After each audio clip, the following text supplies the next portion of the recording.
My name is Kenny Katzgrau. I am the CEO and the creator of something called Broad Street. That's how I'm most well known. I became the publisher of Red Bank Green, which is a hyperlocal, online-only, been around for about 18 years. There's been some attention because of some of the things that we've done, which are a little unusual or different. And I've had the benefit of not having always been in the journalism industry, so it's given me maybe an outside perspective. Maybe there were rules that I didn't know I had to be following. Does anyone remember yesterday's exercise when Dan was going around with a microphone and he said, what's one thing that we can share with each other, right? And he came over to me and he put the mic in front of me and I didn't have anything to say because I was in my own head and I was thinking about something else. But then I was thinking, wait, how did I drop the ball on that?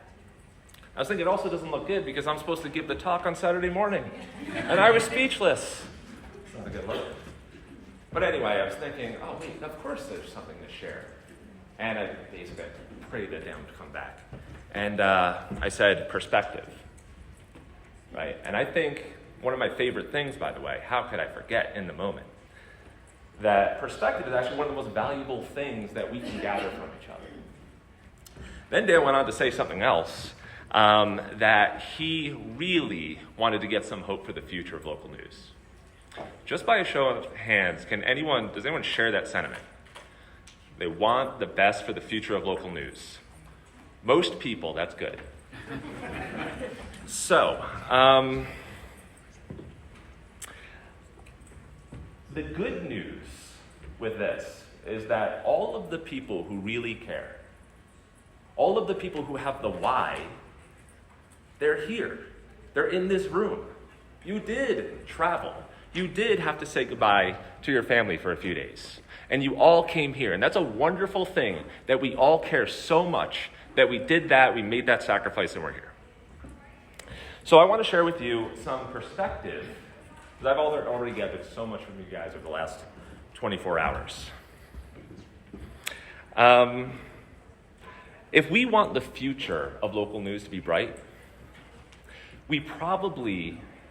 I can share some perspective on things that we can add on. Some things that I'm doing that maybe you could cherry pick and say, this is a good idea. I can do some of that. But sometimes if we want the future to change, it's really addition by subtraction. We might actually have to change what we do to change the future. And that's true in our business, it's true personally, that if we change our business, we'll change our future. If we change our habits, if we change our beliefs, we're going to change our future. If we want a bright future, then we have to change what we do. It would be a terrible mistake to look at everything that's transpired over 20 years and extrapolate into the future. Just because we've been through some contraction doesn't mean it's going to disappear forever. Some things are going to change. Many of you know there's a small business, as it grows, it goes through growing pains. Doesn't that happen? Some of our favorite businesses, as they scale up, they become a little bit different. Same thing happens when things contract. It doesn't mean anything's going away, it just means it's going through a state of change. So in terms of addition by subtraction, I want to start by three things that may be holding us back, right? I'm not saying we all believe in these three things, but three things that may be holding us back. Our industry's history of success, our status as a dominant player, is one of the things that is holding us back. Because when the industry was doing so well, right, when it was one of the few places where you could advertise, or you could communicate, or you could connect with other people, we didn't have to care so much about the people that we were helping with advertising. Things became very transactional. We have insertion orders. Fill out the insertion order, send me your ads, run at your own risk, right? And when you're in a mode of contraction, you really have to start partnering. It's a dangerous place to be. So our transactionality as an industry has really come back to hurt us. Our ideas of that what we do is important and should be supported by our community. Right? Do anybody know somebody like this? That what you do is so important, and that I was talking to a publisher the other day, and they said they felt like they shouldn't have to be peddling ads. It should be understood that the good work that they're doing should be supported. And I understand the sentiment. What we're doing is incredibly important work. It's outrageously important. We know that. It is true that what we're doing is a net benefit to the world, but people will not always understand it. It's our job to tell them about it. And lastly, one of the things that I think is really holding us back is our idea of what a newspaper is, the way it's always been. We're kind of locked into this place, and we're actually stuck in a place where we can't necessarily innovate because we're afraid of failing. We're afraid of doing something that maybe our peers that we grew up with respect with would think is stupid. Right? That keeps us where we are all of the time, not just in business.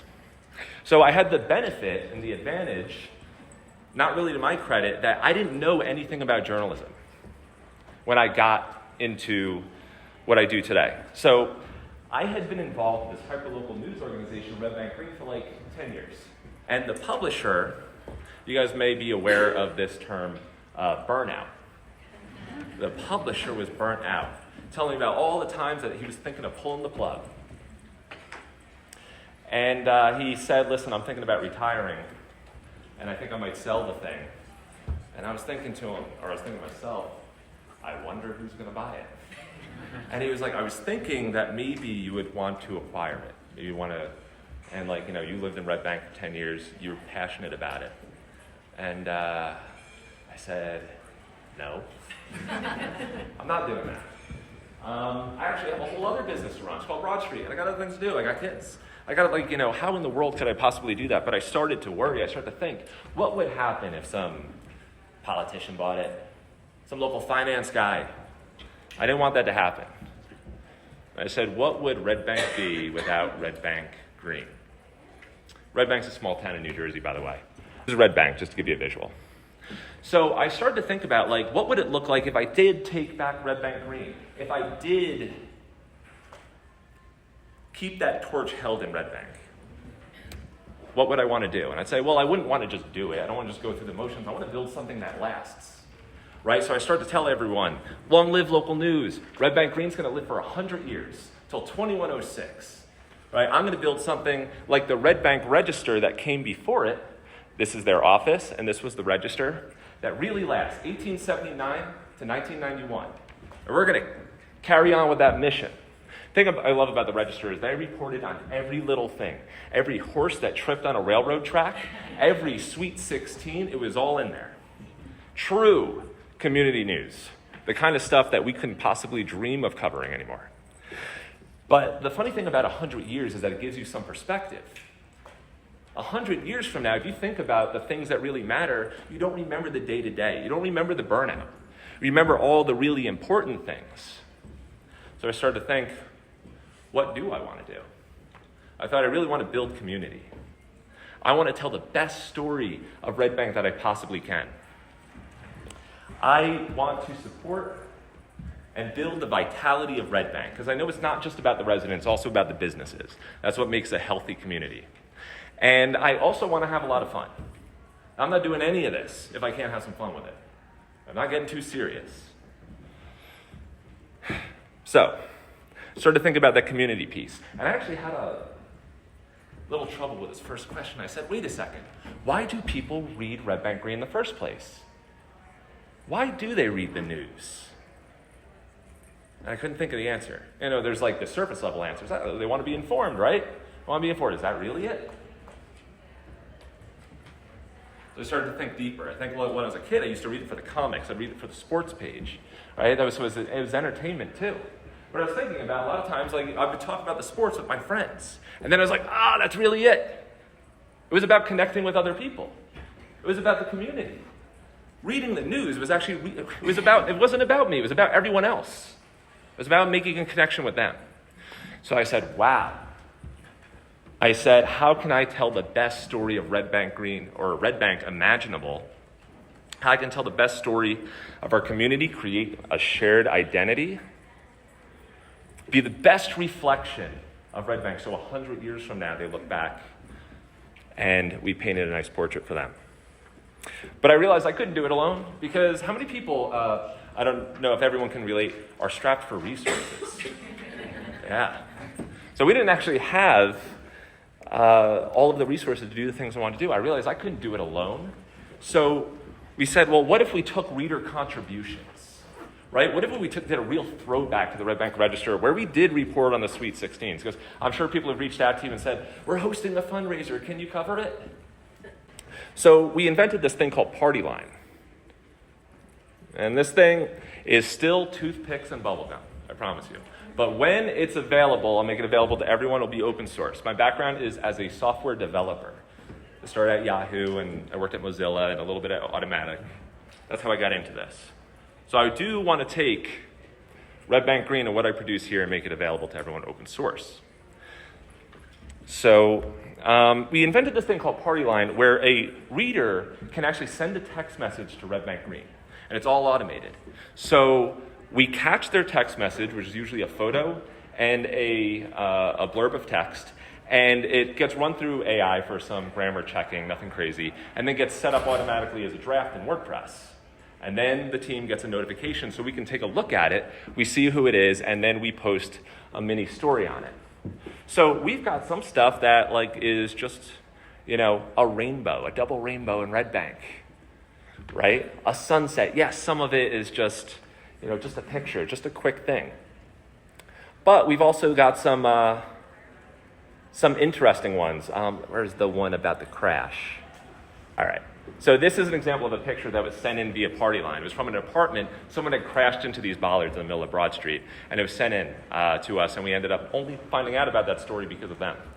I was actually checking yesterday, and 5 of the last 10 posts on Red Bank Green were actually via this Partyline service, because we had signed up about 35 people who registered to be a part of this. And now we have this community of citizens who send stuff into us.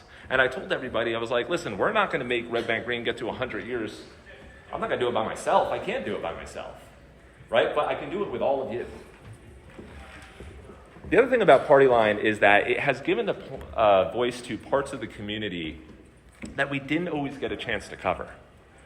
There's some really important things and some really important topics. And not being the only one that holds the microphone in our community is really important. I think that the future of local news is two-way. It's not about us being the authority. It's about all of us as a community, and that's how we really paint an effective portrait of who we are. That's how we really build community. And I also think, and this is interesting, I think our industry is actually poised to take back the position it once had, right? Local news is the original social media. How many people have noticed that social media isn't that social anymore? You got on Facebook, it used to be your friends. I don't think I've seen a friend on Facebook in months, years. I've seen a lot of woodworking and metalworking videos. I've seen a lot of ads. I've seen a lot of what an algorithm has produced for me, but I got probably 95% of my friends I haven't seen anymore. And that is something that they're probably going to have a difficult time dialing back. Because once you post those revenue numbers, it's kind of hard not to produce that again. So I think we're in a very good position to take back what is ours. So I thought about that for the community. I also thought about for the businesses. I thought, and this is another one I struggled with, why in the world would a business advertise on Red Bank Green? Why did they do that? I started thinking. And I was like, marketing, that's because they want to market their business. And then I thought, wait, do I know if the advertising works? I was like, I don't actually. I mean, we assume it works, right? That's a weird thing to be selling something you don't know if it works. That means you're saying, buy at your own risk. If they ask you, does it work? You say, sure.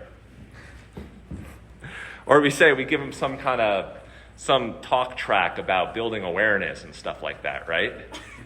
Or that one, struggle through that. So I thought, well, how can I make the business more about, or how can I tell the story of the businesses better? I do that. How can I bring out the people behind the business, not just the organization? In our town, we got Jamien's Food and Drink. Nobody cares about Jamien's Food and Drink. They care about Jamien. Everyone knows Jamien. Who are the people behind the organization? How can I create connection? Because people don't connect with brands, they connect with people. And then I thought about that proof problem. How do I make sure it works? So I built a button. And I'll show it to you because I've had difficulty explaining this without it. I need that screen one more time. There we go. So I built a button, because I'm a developer, we do these things, that was a wireless button that I had actually placed in a storefront as an advertising with me, as a lobster roll shop. They had virtually no business. And next to this button, it said, if you have visited today or in the past because of our ad on Red Bank Green that kind of looks like this, please push this button. It would be amazing to know. And so this is a dangerous project, by the way. Because what if I got no clicks? Because I had to tell the advertiser what I was doing. Hey, we're going to make sure that people are actually seeing the ad. And coming. I was like, oh man, I'm going to burn one on this. But just a few days later, the button was pushed. And it wasn't pushed once. It was pushed like 20 more times throughout the campaign. And he told me that the number of customers he got on a daily basis went from about 2 to 8. Can't take credit for all of them. I'm going to take credit for some of them. I did something this past weekend. This is new, and I'm excited to tell you about it, and some of you already heard about it. I asked my readers if they could, if they had a few minutes, help us out. I said, please do Red Bank Green a huge favor. If you could fill out this Google form and let us know if you have ever patronized a business in part or in full because of an ad you've seen on Red Bank Green, please fill out this form. Please. Because has anybody heard this phrase? No one said they saw my ad. Yeah, I hate that one. And I had this one, Triumph Brewery. He's actually one of my favorite advertisers. He's a great guy. Great guy. But he's like, Kenny, listen, I do it to support you, but no one ever said they saw my ad. So I was afraid of what the response was going to be. How many was I going to get? I was hoping for 10 to 15. And I got 140 responses, people who filled out, people who believed in what we did, that when I asked for help and I prayed that there was some social capital in the bank, they helped me make a withdrawal. And my boy Adam, can't wait to let him know, was mentioned 42 times. The one who said that no one ever said they saw my ad, well, guess what? I got the proof. And so I'm going to go back and share the good news, certainly. So that was something I did. Something else that we do on the site, I mentioned this Partyline. I also want to create some social proof. So you can see that advertising on Red Bank Green is very different. It's so I can tell a story. I try to create a situation where I can also let my readers, like ads. I know it's been done before. I try to make it fun. I try to make it so people want to like it more than once because that looks fun, right? I also try to make the advertising so it's in line with how my advertisers feel about themselves.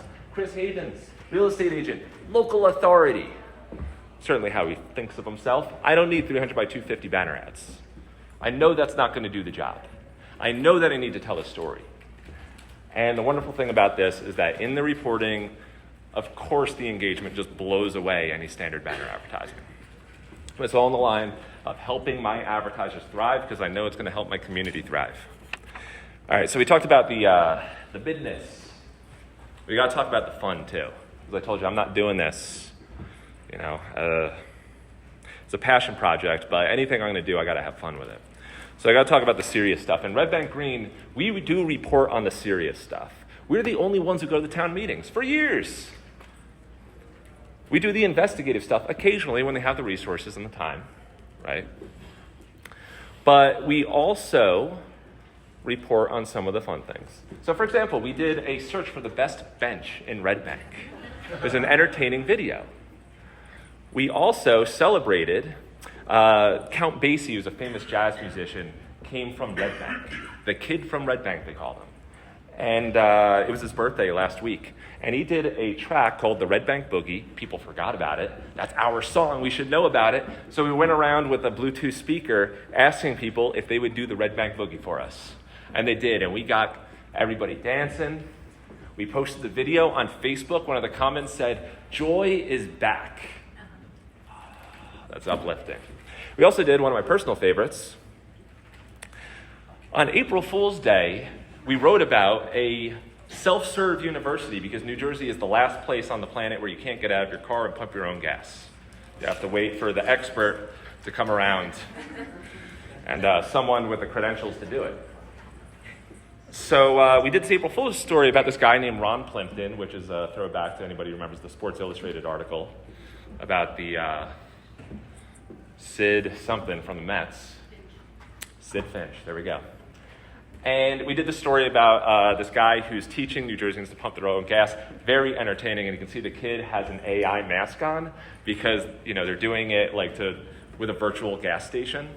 Really well done. So well done, in fact, that almost everyone believed it was true. And the statewide radio station, New Jersey 101.5, was outraged and discussed it all morning on air about how New Jerseyans couldn't pump their own gas. And, this was all about college kids going off to school, may not know how to pump their own gas. So it was we're talking about how they fulfill a need. They're like, Ron Plimpton down at Red Bank is running self-serve university. And the wonderful thing about this is that they found out on air that it was an April Fool's joke. And they had to backtrack. And I have the recording of that. So going forward, I know I'm probably over time here. Going back to burnout, I've heard that burnout is the difference between I get to do something and I have to do something. If you feel like you have to do it, you're being dragged along by it. I felt that way too. Sometimes you create something, it takes on a life of its own, like Broad Street, it happened. It was so fun when I started it, but at some point I forgot why I did it. Just like we did in that exercise today, trying to remember the why.